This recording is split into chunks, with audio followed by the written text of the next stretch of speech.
पैगंबर नूह अलैहिस्सलाम की कहानी।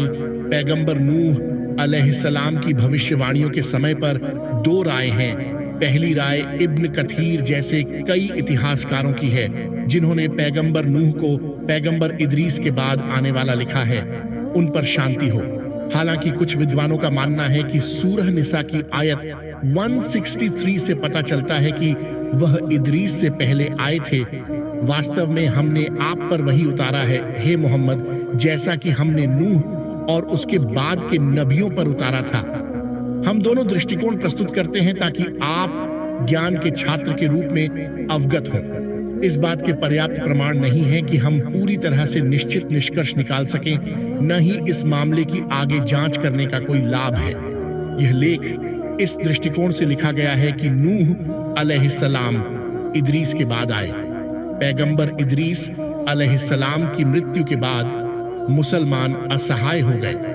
चूंकि उनमें से किसी अन्य व्यक्ति को पैगंबर के रूप में नहीं चुना गया था, इसलिए लोगों ने मार्गदर्शन के लिए इदरीस के पवित्र साथियों की ओर देखना शुरू कर दिया। वे इन धर्मी लोगों का सम्मान करते थे और उनका अनुसरण करते थे, और जब भी उन्हें कोई समस्या आती थी तो उनसे सलाह लेते थे। आखिरकार जैसे जैसे समय बीतता गया, धर्मी लोग भी चले गए और मुसलमानों को फिर से मार्गदर्शन के लिए कोई नेता नहीं मिला। उन्हें डर था और चिंता थी कि वे अल्लाह सुब्हानहू व तआला के मार्ग से भटक जाएंगे। वर्टिकल बार सदियां बीत गईं और अल्लाह ने मूर्ति पूजकों को सच्चाई की ओर वापस लाने के लिए एक पैगंबर को भेजने का फैसला किया। इस पवित्र कार्य के लिए चुने गए पैगंबर नूह अलैहिस्सलाम यहूदी ईसाई पैगंबर नूह के समकक्ष थे।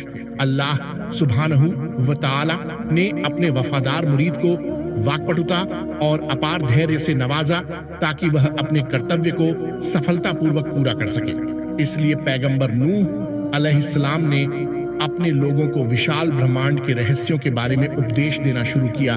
उन्होंने उन्हें रात और दिन, सितारों और चांद, पौधों और जानवरों और आकाश और पृथ्वी के बारे में जानकारी दी। उन्होंने उन्हें समझाया कि इंसान को अल्लाह ने उसकी महिमा और पूजा करने के लिए बनाया है। नूह ने फिर उन्हें अल्लाह सुब्हानहू व तआला की एकता के बारे में बताया कि दुनिया के रहस्य केवल एक सच्चे ईश्वर के अस्तित्व का सबूत थे और वह कोई और नहीं बल्कि अल्लाह सबसे उच्च है। उसने उन्हें समझाया कि शैतान ने उन्हें मूर्तियों की पूजा करने के लिए गुमराह किया था और उन्हें अल्लाह सुब्हानहू व तआला की ओर से एक भयानक सजा की चेतावनी दी अगर उन्होंने अपनी मूर्ति पूजा जारी रखी। पैगंबर नूह के लोगों ने बड़ी उलझन और धैर्य के साथ उनकी बात सुनी। नूह के लोगों में सबसे दुखी और हताश लोगों ने पैगंबर के शब्दों में आशा और सांत्वना ढूंढनी शुरू कर दी और धीरे धीरे इस्लाम के दायरे में प्रवेश किया, जबकि संपन्न लोग क्रोध से देखते रहे।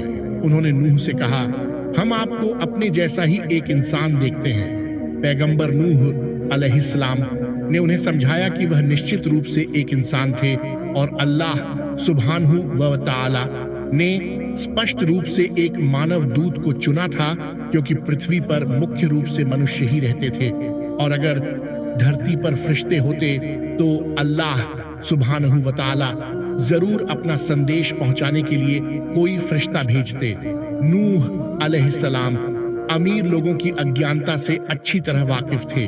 वह जानते थे कि उन्हें यह समझाने के लिए शांत रहना होगा कि अल्लाह सुब्हानहू व तआला की नजर में भौतिक संपत्ति बेकार है और यह वह है जो किसी के दिल में है जो उसके लिए वास्तव में मायने रखता है। नबी नूह अलैहिस्सलाम ने उन्हें जवाब दिया, ऐ मेरी कौम के लोगों, मैं इसके लिए कोई दौलत नहीं मांगता। मेरा इनाम सिर्फ अल्लाह की तरफ से है। मैं उन लोगों को नहीं भगाने वाला जो ईमान लाए हैं। बेशक वो अपने रब से मिलने वाले हैं, लेकिन मैं देख रहा हूं कि तुम लोग नासमझ हो। ऐ मेरी कौम के लोगों, अगर मैंने उन्हें भगा दिया तो अल्लाह के मुकाबले में मेरी मदद कौन करेगा? तो क्या तुम इस पर भी विचार नहीं करोगे? और मैं तुमसे यह नहीं कहता कि मेरे पास अल्लाह के खजाने हैं, और न यह कि मैं गैब को जानता हूं, और न यह कहता हूं कि मैं फरिश्ता हूं, और न मैं उन लोगों के बारे में कहता हूं जिन पर तुम्हारी नजर पड़ती है कि अल्लाह उन पर कोई भलाई नहीं करेगा। अल्लाह जानता है कि उनके दिल में क्या है।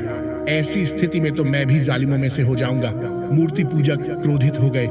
उन्होंने नूह अलैहिस्सलाम के लगातार उपदेश और तर्कों को बहुत लंबे समय तक बर्दाश्त किया था। उन्होंने गुस्से में नूह अलैहिस्सलाम को चुनौती दी, ए नूह अलैहिस्सलाम, तुमने हमसे झगड़ा किया है और हमारे साथ झगड़े को लंबा खींच दिया है। अब तुम हमें वही दो जिसकी धमकी देते हो, अगर तुम सच्चे हो।